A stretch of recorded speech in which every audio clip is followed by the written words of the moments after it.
Hello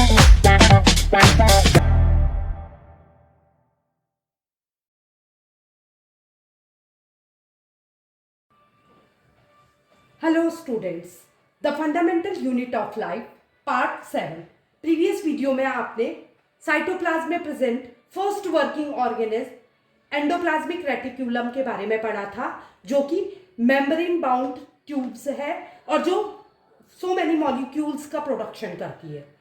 तो इसके बाद के नेक्स्ट 3 वर्किंग ऑर्गेनेल्स को आज के वीडियो में डिस्कस करेंगे। तो इसकी भी मैंने ट्रिक बताई थी आपको। इंग्लिश रैप, गा, लिरिक्स, में प्ले वैक्यूल को हम नेक्स्ट वीडियो में डिस्कस करेंगे। तो यहां पर कोई इंग्लिश रैप मतलब एंडोप्लाज्मिक रेटिक्यूलम, गा गोल्जी एपरेटस, लिरिक्स लाइजोसोम्स, में माइटोकॉन्ड्रिया। तो हम 3 वर्किंग ऑर्गेनेल्स को डिस्कस करेंगे। पहला है गोल्जी एपरेटस, जिसका नाम गोल्जी एपरेटस कैमिलियो गोल्जी ने रखा था क्योंकि उन्होंने ही इसको डिस्क्राइब किया था। तो गोल्जी एपरेटस जो है, जिस तरह से ईआर जो है मेम्ब्रेन बाउंड ट्यूब्स है, सिमिलरली ये मेम्ब्रेन बाउंड वेसिकल्स है। मतलब अगर ट्यूब्स को हटा के वेसिकल्स लिख देंगे तो गोल्जी एपरेटस बन जाएगा। अगर मेम्ब्रेन बाउंड सैक्स बना देंगे, सैग मतलब बैग लाइक स्ट्रक्चर बना देंगे, तो वो लाइजोसोम बन जाएगा। और डबल मेम्ब्रेन स्ट्रक्चर को माइटोकॉन्ड्रिया कहते हैं। तो इतना तो आपको समझ आ गया होगा। मेम्ब्रेन बाउंड ट्यूब्स जो है वो ईआर है और वेसिकल्स जो है वो गोल्जी एपरेटस है। मेम्ब्रेन बाउंड सैक्स जो है वो लाइजोसोम्स है और डबल मेम्ब्रेन स्ट्रक्चर जो है वो माइटोकॉन्ड्रिया है। अब हम आते हैं इसकी फंक्शनिंग को पढ़ने के लिए। तो ईआर जो है वो प्रोडक्शन का काम करता है। एट द बिगनिंग मैंने बताया था और प्रीवियस लेक्चर में भी बताया था। तो जो जिन चीजों को ये प्रोड्यूस करता है वो ट्यूब्स के द्वारा किसको देती है? गोल्जी एपरेटस को। मतलब मेम्ब्रेन वेसिकल्स में आ जाता है वो प्रोडक्शन। तो इसका मतलब क्या? गोल्जी एपरेटस और ईआर कनेक्टेड रहते हैं आपस में। तो ये जो मेम्ब्रेन बाउंड ट्यूब्स रहती हैं और मेम्ब्रेन बाउंड वेसिकल्स हैं, ये आपस में कनेक्टेड हैं। मैंने रेड और ब्लैक से आप इसको वो किया, हाईलाइट किया है।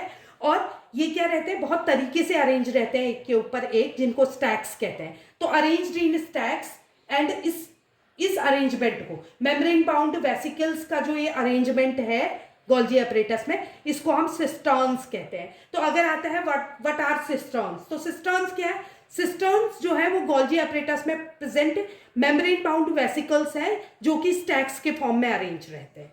अब इसकी फंक्शनिंग पे आते हैं। तो बहुत इजी वे में मैं फंक्शनिंग बताती हूँ। सपोज हम किसी चीज का प्रोडक्शन कर रहे हैं, या मैं सिंपल एग्जांपल देती हूँ। Suppose I am a commercial farmer, तो मेरा कोई प्रोडक्ट होगा, लाइक राइस है। सपोज राइस का प्रोडक्शन करती हूँ मैं। तो मैं जब राइस को घर में लाती हूँ तो पहले उसको अच्छी से स्टोर करती हूँ एक जगह पे। उसके बाद उसकी सफाई करती हूँ, मॉडिफिकेशन करती हूँ उसमें, उसके बाद पैक करके उसके बाद उसको मार्केट में भेजती हूँ। तो सिमिलरली ईआर में जो प्रोडक्शन होता है ट्यूब्स के द्वारा कहाँ आ जाता है? गोल्जी एपरेटस में। गोल्जी एपरेटस का काम क्या है? Storage, modification and packaging. किसका? जो मॉलिक्यूल्स यहाँ आते हैं, जो भी चीजें यहाँ आती हैं गोल्जी एपरेटस में, उसको स्टोर करके मॉडिफिकेशन करता है उसका और पैकेजिंग करता है। और फोर्थ फंक्शनिंग है इसकी फॉर्मेशन ऑफ लाइजोसोम्स। अब इसको कैसे याद करोगे? जो नेक्स्ट वर्कर है लाइजोसोम, उसका फॉर्मेशन गोल्जी एपरेटस करता है। तो गोल्जी एपरेटस ने फॉर्मेशन किया तो ये बन गया। अब क्योंकि मैंने बताया था कि ये मेम्ब्रेन से बना हुआ एक सैक है, बोरा है, बैग है, तो इस बैग में कुछ भरा रहता है, वो है डाइजेस्टिव एंजाइम, जिसका प्रोडक्शन अगेन कहाँ होता है? ईआर में। ईआर प्रोडक्शन हाउस है और ट्यूब के द्वारा इस सैक में आ जाता है। तो इसका काम क्या है? यहाँ पर को डाइजेस्टिव एंजाइम क्या करते हैं? ब्रेक डाउन करने का काम करते हैं। तो सेल के अंदर जितना भी वेस्ट होता है उसको ब्रेक डाउन करके उसको डिस्पोज ऑफ करने का काम लाइजोसोम्स करते हैं। तो लाइजोसोम्स की फंक्शनिंग आई होप आपको समझ आई होगी। तो जितने फॉरेन पार्टिकल्स होते हैं या वॉर्न आउट टिश्यूज, सेल्स जो भी प्रेजेंट होते हैं, उनको डिस्पोज ऑफ करने के लिए डाइजेस्टिव जूस के या एंजाइम के द्वारा उसको छोटे छोटे पीसेस में ब्रेक डाउन करता है लाइजोसोम और उसके बाद डिस्पोज ऑफ कर देता है। और कभी कभी जब सेल खुद डैमेज हो जाता है तो उस सेल में प्रेजेंट लाइजोसोम क्या करता है? खुद को बर्स्ट कर लेता है, जिससे कि और जो डाइजेस्टिव एंजाइम होते हैं इनको ब्रेक डाउन कर देते हैं खराब हुए और डैमेज्ड सेल को। तो क्योंकि ये अपने आप को खुद मार देता है सेल की सफाई करने के लिए या उस स्पेस की सफाई करने के लिए, तो इसलिए इनको क्या कहते हैं? Suicide bags of sales.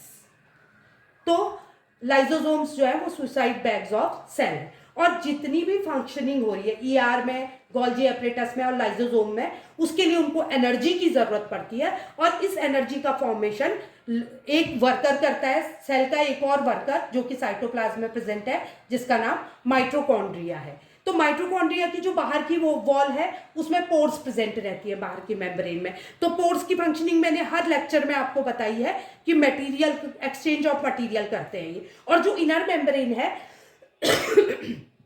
वो फोल्ड्स बनाती है। तो फोल्ड्स का क्या फायदा है? फोल्डेड फॉर्म में रहती है अंदर की मेम्ब्रेन, जिससे कि उसका सरफेस एरिया बढ़ जाता है और वहां केमिकल रिएक्शन होती है। अब कौन सी केमिकल रिएक्शन? मैंने वीडियो में बताया कि माइटोकॉन्ड्रिया जो है एनर्जी का फॉर्मेशन करता है। तो यहां पर को केमिकल रिएक्शन होती है, ग्लूकोज का ब्रेकडाउन होता है ऑक्सीजन की प्रेजेंस में और एनर्जी का फॉर्मेशन होता है। Excuse me. अब इसलिए माइटोकॉन्ड्रिया को पावर हाउस ऑफ सेल कहा जाता है। ये एनर्जी का फॉर्मेशन करता है और एनर्जी जो होती है एटीपी के फॉर्म में स्टोर हो जाती है माइटोकॉन्ड्रिया के अंदर। तो एटीपी क्या है एक्चुअल में? एडिनोसिन ट्राइफॉस्फेट इसका फुल फॉर्म है।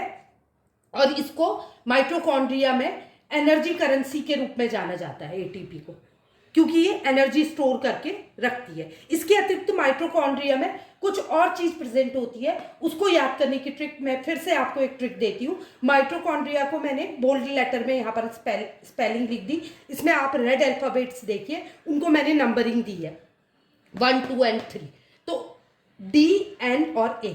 तो माइटोकॉन्ड्रिया में डीएनए प्रेजेंट है प्लस आर से राइबोसोम पर प्रेजेंट है, और ये दोनों मिलके प्रोटीन का फॉर्मेशन करते हैं। तो माइटोकॉन्ड्रिया के पास अपना प्रोटीन भी होता है। तो यहां पर को मैंने आपको एंडोप्लाज्मिक रेटिक्यूल, गोल्जी एपरेटस, लाइसोसोम और माइटोकॉन्ड्रिया की फंक्शनिंग बताई। नेक्स्ट लेक्चर में मैं बचे हुए 2 वर्किंग ऑर्गेनेल्स को डिस्कस करूंगी। आई होप आपको वीडियो पसंद आया हो। अगर वीडियो पसंद आया तो लाइक, सब्सक्राइब एंड शेयर करिए। Thank you.